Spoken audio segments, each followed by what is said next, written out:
T'es passé plusieurs fois chez Aberkan, qui est donc un énorme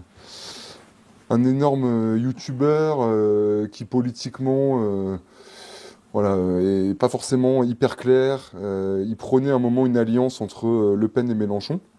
Et du coup, je voulais revenir sur un peu pourquoi tu y étais allé. Qu'est-ce que tu en attends et un peu qu'est-ce que tu penses justement de cette évolution là, peut-être par rapport à la France Insoumise. Mais en gros, est-ce que ces gens qui sont un peu happés par l'aura anti-système de l'extrême droite, il faut aller les chercher, si oui, comment? Ce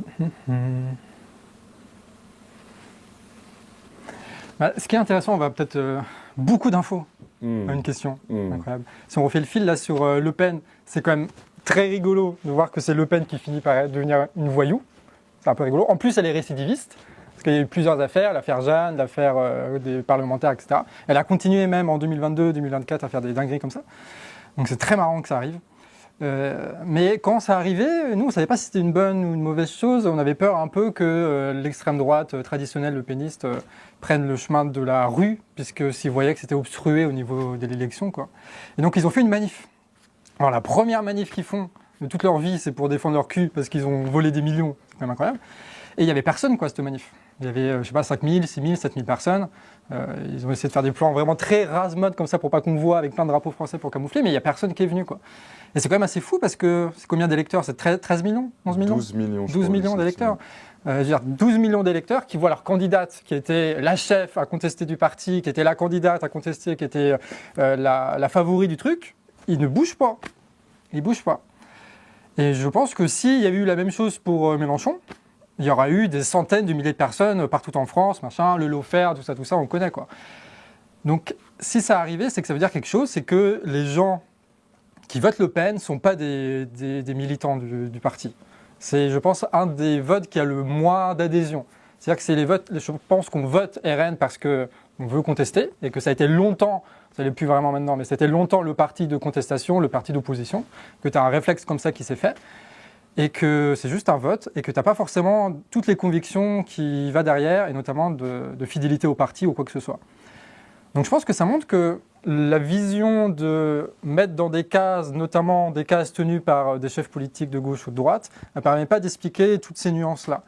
Et qu'en réalité, toutes ces nuances, elles changent, notamment avec les mouvements sociaux, notamment avec les Gilets jaunes. Quand c'était avec les Gilets jaunes, ceux qui ont été avec les Gilets jaunes savent que, surtout au début, il y avait tout, quoi.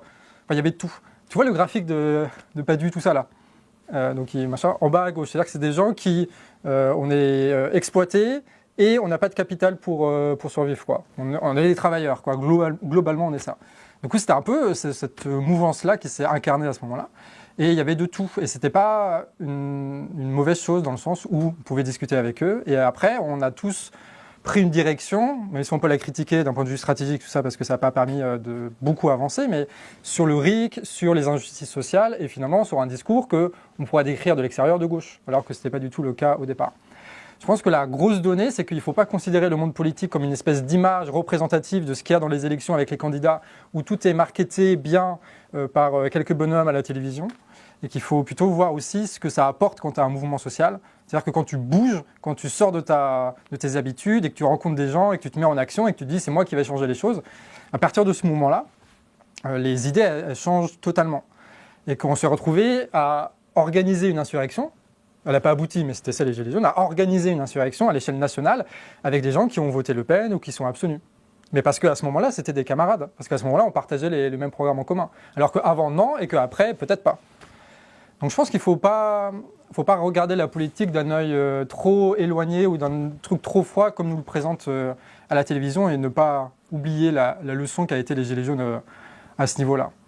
Et donc quand on a ça dans la tête, quand on se dit que les choses sont en mouvement et qu'elles ne sont pas aussi bien séparées, Aberkan devient beaucoup plus compréhensible. Parce qu'Aberkan, il faut voir que d'un point de vue gauche-droite, on dit qu'il est confus parce qu'en fait, il ne rentre pas dans ces cases-là. Et que quand ça ne rentre pas dans ces cases-là, on dit confus pour délégitimer un petit peu, quoi. Mais en réalité, dans sa vision à lui veut recouper les souverainistes de gauche et les souverainistes de droite. Ce qu'il appelle ça. Donc c'est-à-dire des gens qui, nous, on va apparaître chez lui un peu comme ça, en mode on est pour la démocratie populaire, pas pour la démocratie nationale, c'est le clivage qui est entre les deux souverainistes. C'est-à-dire qu'on est pour une démocratie avec le tirage au sort, le vote, l'élection, que ce soit vraiment le peuple qui dirige, avec une forte proportion à vouloir contrôler l'économie, notamment les grandes industries, et avec au niveau libéral, des mœurs, etc. Comparé aux souverainistes de droite qui vont plus être des espèces de gaullisme, quoi. Et donc dans cet angle, dans cette sphère-là, bah, du coup, c'est assez logique qu'on y aille parce qu'on a notre place et en plus de ça, ça va permettre de parler largement à un public qui existe, non pas parce qu'il est tombé du ciel comme par magie sur la chaîne d'Aberkan, mais parce qu'Aberkan invite large. Et que c'est parce qu'il invite large qu'on peut toucher large et qu'on va pouvoir balancer nos discours sans aucune compromission. C'est pas parce qu'on est chez Aberkan qu'on va dire alors le racisme ou alors ah non mais le libéralisme c'est pas si mal. Non, on a parlé, mais les gens ne regardent pas, mais ceux qui voient, ils savent. On parle de collectivisation des moyens de production, on parle de l'État bourgeois, on arrive et on fait un maximum un cours marxiste et communiste là-bas, quoi, à des gens qui ne sont pas habitués à ça. Et ça, je pense que c'est aussi le rôle d'un média, de ne pas se contenter des places fortes qui ont été fortifiées par quelques partis et quelques images politiques, qui en fait nous condamnent aussi à ne parler qu'à soit à des gens de gauche ou des gens qui se considèrent que de gauche, etc. Nous, on a quand même cette vision d'un mouvement révolutionnaire qui soit populaire, c'est-à-dire qui ne soit pas organisé par quelques têtes bien pensantes, mais qui soit organisé partout dans le pays, avec des gens qui se politisent partout en même temps et qui le font ensemble. Et dans ce truc-là, évidemment, on va chercher la masse, évidemment, on va chercher les gens qui réfléchissent, et Aberkan, il a concentré tout un audimat de gens qui réfléchissent et qui veulent savoir des choses et qui sont curieux de voir les choses et qui ne sont pas dans un truc de « ah, tel il a dit ça » ou « tel il a dit ça ». Genre, ils écoutent, ils prennent ce qu'ils veulent et après, c'est que le meilleur gagne. Mais c'est un peu comme chez les Gilets jaunes, quoi. Je veux dire, au début, les Gilets jaunes, il y avait plus de gens qui étaient d'extrême droite. Je vais reprendre vos trucs pour comprendre, que vous compreniez. Il y avait plus de gens d'extrême droite. Et puis, il y avait nous, on était plus d'extrême gauche, quoi. Et tu as eu une bataille politique qui a été menée sur les ronds-points, sur les idées à avoir, sur les stratégies à avoir, sur les revendications à avoir. Alors, tu as eu le mouvement de fond qui est le peuple français, quand il se met en mouvement. Ça donne des trucs stylés, je pense, mais qu'il y a quand même ce truc où ça aurait pu aller sur un truc juste dégagiste, anti-impôt. C'était vraiment la grosse tendance, quand même. Et tu as des ronds-points où c'était comme ça. Des ronds-points où c'était d'extrême droite. À Saint-Brieuc, c'était plus d'extrême droite, un truc comme ça. Et non, il y a eu une bataille politique qui a fait qu'à la fin, la grande figure emblématique des Gilets jaunes, c'était Jérôme Rodriguez. Le grand intellectuel des Gilets jaunes, c'était Étienne Chouard. C'est-à-dire des gens qui sont de gauche, quoi, qui défendent la vraie démocratie, la redistribution des richesses, qui attaquent l'État et compagnie. Donc c'est des batailles après qu'il faut mener. Et nous, on a le luxe de pouvoir se dire, on peut mener cette bataille. Et c'est ça qui est bien, parce que les gens, n'importe qui, que vous n'avez pas de médias, que vous ne pouvez pas vous dire, on va passer chez Aberkan. Nous, on peut faire ce combat-là, donc on le fait. Surtout qu'on a le langage pour ça. Les gens qui nous croisent dans la rue et qui sont des aberkanisants, on discute souvent avec eux. C'est des gens avec qui qu'on côtoie, etc. Des gens de notre famille qui sont chez Aberkan, tu vois.